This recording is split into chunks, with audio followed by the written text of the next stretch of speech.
जो हिंदू भाई बहन शत्रुघ्न सिन्हा की बेटी सोनाक्षी सिन्हा और मुस्लिम धर्म के लड़के जहीर इकबाल की शादी से नाखुश हैं, वो नाखुश केवल इसलिए हैं क्योंकि उनको अध्यात्म ज्ञान नहीं है, उनको धर्म की परिभाषा का ज्ञान नहीं है, उनको अपने शास्त्रों का ज्ञान नहीं है, उनको परमेश्वर के विधान का ज्ञान नहीं है। खुद धर्म और जातियां बना के खुद ही उनकी वीडियो में फंस गए, मनमुखी रूप से अपने आप को सर्वश्रेष्ठ समझने लग गए। तो जिन जिन हिंदू भाइयों को इस शादी से नफरत है कि सोनाक्षी सिन्हा ने हिंदू होते हुए मुसलमान लड़के जहीर इकबाल से शादी क्यों की, तो मैं उन भाइयों को बताना चाहूंगा जो मुसलमानों से नफरत करते हैं अपनी अज्ञानता के चलते। भाई, इस देश का मुसलमान तुम हिंदुओं की रग रग में बसा हुआ है, तुम्हारे खून के कतरे कतरे में बसा हुआ है, तुम्हारी हर एक श्वासों में बसा हुआ है। कहां कहां से मुसलमानों को हटाओगे? ये नफरत केवल एक ढोंग है, पाखंड है, अपनी रोटियां सेकने के लिए, या चंद लोग जो यूट्यूबर हैं उनको मसाला मिल जाता है एक वीडियो बनाने के लिए, यूट्यूब से 2 पैसे कमाने के लिए। बाकी हिंदुस्तान के हिंदुओं की रग रग में मुसलमान बसा हुआ है। मुसलमान के बिना हिंदू अधूरा है, बाहरी दिखावे में चाहे कितनी बात क्यों ना करे। आज हिंदुस्तान के 50% हिंदू जो हिंदू मुस्लिम नफरत की बात करते हैं, आज उन लोगों के पास 3 मिनट का समय अपने खुद के जन्मदाता, अपने माता पिता के पास बैठकर बात करने का समय नहीं होता। लेकिन इस मुसलमान की, सलमान खान धर्म से मुसलमान, इस मुसलमान की 3 घंटे की फिल्म और जेब से 1000 रुपया बर्बाद करके देखने का समय समय है। खुद के माता पिता से बैठकर बात करने का समय नहीं है, खुद के माता पिता की बात ध्यान से सुनने का समय नहीं है। लेकिन उन हिंदुओं के पास जेब से पैसे खर्च करके और इस नंगड़ व्यक्ति की, नंगड़ क्योंकि नंगा है आपके सामने, इस नंगड़ व्यक्ति की फिल्म अपनी जवान बहन बेटी के साथ में पिक्चर हॉल में बैठकर 3-3 घंटे देखने का समय है। और फिर भी मुसलमान से नफरत। भाई, मुसलमान हिंदुओं के दिलो दिमाग में बस चुका है, रग रग में बस चुका है। खाली दिखावे के लिए नफरत है, बाकी नफरत नहीं है। और कहां कहां मुसलमानों को निकालोगे भाई? मुसलमानों से नफरत करने वाले मेरे हिंदू भाइयों, कहां कहां मुसलमानों से पीछे हटोगे? जब तुम बीमार होकर हॉस्पिटल में जाते हो तो डॉक्टर से फिर ये क्यों नहीं पूछते कि डॉक्टर हिंदू है या मुसलमान? डॉक्टर से भी पूछा करो कि डॉक्टर साहब आप हिंदू हो या मुसलमान, क्योंकि मैं तो मुसलमानों से नफरत करता हूं, मैं तो मेरा ऑपरेशन मुसलमान से कराऊंगा ही नहीं, मुसलमान डॉक्टर की मुझे आवश्यकता है ही नहीं। लेकिन उस समय तो बात तुम्हारी जान के ऊपर आती है, तुम्हें अपनी जान बचानी है ना, तो तुम नहीं देखते कि डॉक्टर हिंदू है या मुसलमान है, झट से ट्रीटमेंट शुरू करवा देते हो। अगर इतने नफरती हो, अगर मुसलमानों से इतनी नफरत करते हो, इतने यदि तुम कट्टर हिंदू हो, तो भाई जब तुम्हें कैंसर होती है, गुटखा खाने से, बीड़ी पीने से, शराब पीने से तुम्हारे गुर्दे खराब हो जाते हैं, लीवर खराब हो जाता है, और जब तुम हॉस्पिटल में पड़े होते हो तो उस समय डॉक्टर से क्यों नहीं पूछते कि ये डॉक्टर हिंदू है या मुसलमान है? जब तुम्हारे को ब्लड की आवश्यकता होती है तो उस समय डॉक्टर से क्यों नहीं पूछते कि डॉक्टर साहब रुकिए, मैं कट्टर हिंदू हूं, मुझे ये बताइए कि जो खून मुझे चढ़ाया जा रहा है ये हिंदू का है या मुसलमान का है? क्यों नहीं पूछते भाई? तुम तो कट्टर हिंदू हो ना, मुसलमानों से नफरत करते हो ना, तो ब्लड डोनेशन तो मुसलमान भी करते हैं इस देश में। तो उस समय आप क्यों नहीं पूछते? क्योंकि उस समय तो आपके प्राणों के ऊपर बात आ रही होती है, आपको अपनी जान बचानी होती है, उस समय आप नहीं पूछोगे। लेकिन समाज में नफरत फैलाने के लिए सोशल मीडिया पर कुछ भी बकोगे। जिस ट्रेन में आप यात्रा करते हो, उस ट्रेन की टिकट बुक करवाने से पहले यह क्यों नहीं पूछते विंडो पर कि ट्रेन का ड्राइवर हिंदू है या मुसलमान है? क्यों नहीं पूछते भाई? आप तो कट्टर हिंदू है ना, आप तो मुसलमानों से नफरत करते हैं। तो ट्रेन की टिकट लेने से पहले क्यों नहीं पूछते कि मुझे जिस ट्रेन की टिकट दी जा रही है उसका ड्राइवर हिंदू है या मुसलमान है?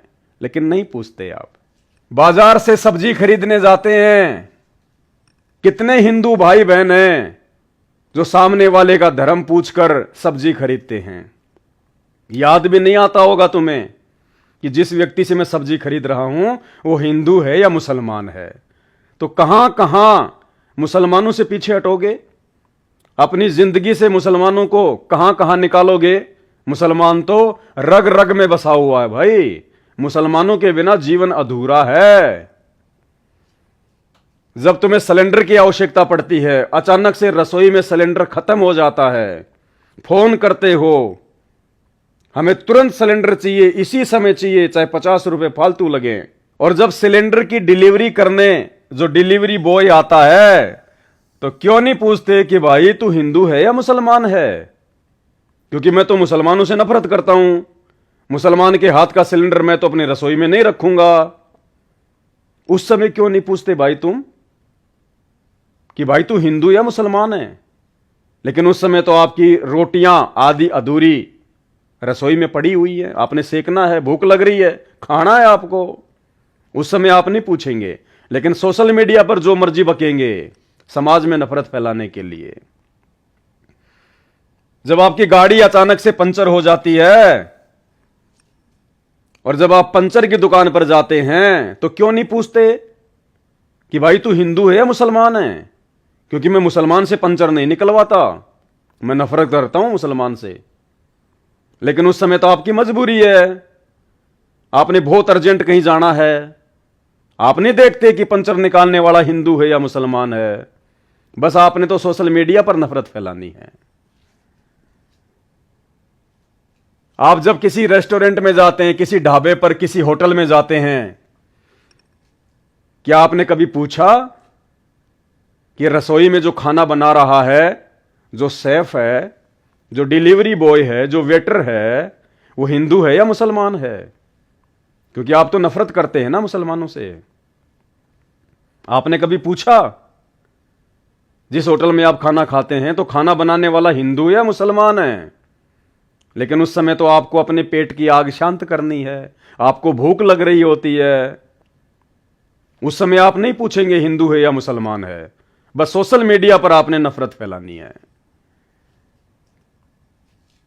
दारू की दुकान, जब आपको नशा करना होता है,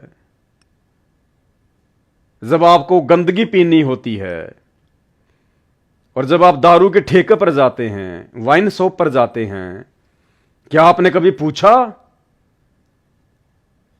कि ये सेल्समैन हिंदू है या मुसलमान है? आप तो कट्टर सनातनी हैं, कट्टर हिंदू हैं। आप तो मुसलमान के हाथ से कोई चीज लेते ही नहीं है, आप तो नफरत करते हैं। फिर आप शराब के ठेके पर क्यों नहीं पूछते बोतल खरीदने से पहले कि भाई तू हिंदू है या मुसलमान है? क्योंकि उस समय तो आपने अपनी आग शांत करनी है, आप तो नशे के गुलाम हैं। उस समय आप नहीं पूछेंगे, बस सोशल मीडिया पर नफरत फैलानी है। और मीट की दुकान, ये तो बताने की जरूरत नहीं है, अधिकतर मुसलमान भाई बेचते हैं, लेकिन वहां भी लाइन लगा के खड़े हो जाएंगे आप, ये जानते पहचानते कि सामने वाला मुसलमान है, क्योंकि आपको पेट भरना है, गंद खानी है, वो कबाड़ खाना है, आपको अपने कर्म फोड़ने हैं। वहां आप नहीं पूछेंगे कि ये मीट बेचने वाला हिंदू है या मुसलमान है, जबकि वो टोपी पहने होता है, मूंछ कटा के रखता है, दाढ़ी बढ़ा के रखता है, घुटने तक का पायजामा रखता है, सफेद कुर्ता पजामा पहने होता है, और दुकान के ऊपर नाम भी लिखा होता है, अरशद भाई मीट हाउस। लेकिन आप चुपचाप अपना मीट लेकर, वो गंद, वो कबाड़, वो गंदगी लेकर अपने घर चल पड़ते हैं। वहां आप नहीं पूछेंगे, क्योंकि आपको तो केवल सोशल मीडिया पर नफरत फैलानी है। तो भाई और बहनों, कहां तक मुसलमानों को अपनी जिंदगी से निकालोगे? कब तक ये हिंदू मुस्लिम नफरत वाला खेल खेलोगे? क्यों पाखंड फैला रहे हो? क्यों अपनी रोटियां सेकने के लिए लोगों में नफरत पैदा कर रहे हो? भाई पहचानो, पहचानो, पहले खुद को पहचानो। और खुद की पहचान भी आप नहीं कर पाओगे अपने आप से। खुद की पहचान को कहते हैं आत्मज्ञान। और आत्मज्ञान के बिना यह प्राणी भटक रहा है, दर दर धक्के खा रहा है, धर्म और जातियों की बेड़ियों में फंसा हुआ है, उलझा हुआ है। ये आत्मज्ञान भी आपको पूरे विश्व में केवल संत रामपाल जी के शरण में जाने से ही प्राप्त होगा। आत्मज्ञान का मतलब स्वयं के विषय में ज्ञान। मैं कौन हूं, क्यों जन्मता हूं, क्यों मरता हूं, कहां से आया हूं, कहां जाऊंगा। जो क्रिया जन्म लेकर मैं कर रहा हूं, वो क्रिया तो गधा भी करता है, कुत्ता भी करता है। फिर मेरे में और जानवर में भला क्या अंतर हुआ?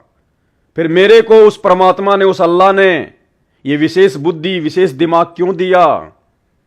मुझे ऐसे हाथ पैर क्यों दिए जिससे मैं काम कर सकता हूं? मुझे ऐसी बुद्धि, ऐसी सोच क्यों दी जो मैं अन्य से ज्यादा सोच सकता हूं, चिंतन विचार विमर्श कर सकता हूं, मंथन कर सकता हूं। यह होता है आत्मज्ञान। मेरे दादा मर गए, मेरे परदादा मर गए, ऐसे ही मैं मर जाऊंगा, क्यों मेरा जन्म हुआ, क्या मकसद है? यह है आत्मज्ञान। और यह आत्मज्ञान तत्वदर्शी संत की शरण में आए बिना, उनके सत्संगों को सुने बिना आप लाख जन्म भी प्राप्त नहीं कर सकते। उसके बाद शुरू होता है परमात्म ज्ञान। जब स्वयं के विषय में आत्मज्ञान हो जाए, फिर आवश्यकता पड़ती है परमात्म ज्ञान की, कि फिर इसका समाधान क्या है, जन्म और मरण से छुटकारा प्राप्त करने का उपाय क्या है, छुटकारा प्राप्त करके मैं जाऊंगा कहां, कैसे मेरी मुक्ति होगी। वो फिर परमात्म ज्ञान है जो सतगुरु की शरण में आने से प्राप्त होगा। और वो आत्मज्ञानी, वो परमात्म ज्ञानी, वो ब्रह्म ज्ञानी, वो महाज्ञानी आज इस पूरे ब्रह्मांड में केवल एकमात्र परमेश्वर सतगुरु रामपाल जी है। केवल परमेश्वर सतगुरु रामपाल जी। अभी मौका है भाइयों और बहनों कि आप लोगों के समकालीन वो परमात्मा धरती पर प्रकट है। आज आप चाहे हिंदू हैं, चाहे मुसलमान हैं, किसी भी धर्म और जाति से हैं, कोई फर्क नहीं पड़ता। बस इतना है, आप इंसान हैं, आप एक मनुष्य हैं, एक जीव है, और आपका जन्म केवल परमात्मा की भक्ति के लिए हुआ है। और परमात्मा की भक्ति और परमात्मा की प्राप्ति केवल सतगुरु रामपाल जी के सत्संग सुनने से ही प्राप्त हो सकती है, उनकी शरण में आने से ही प्राप्त हो सकती है। दूसरा धरती पर कोई रास्ता नहीं है। कहीं भी भटक लेना, कितने ही अपने आप में चतुर बन के घूमते रहना, अंत में दुर्गति, दुर्गति, जीते जी यहां दुर्गति, और मरने के बाद 84 लाख योनियों में दुर्गति। तो भाई किस बात की नफरत फिर मुसलमानों से, और मुसलमानों की किस बात की नफरत हिंदुओं से? ये तो केवल आप लोगों की अपनी अज्ञानता है, आध्यात्मिक अज्ञानता।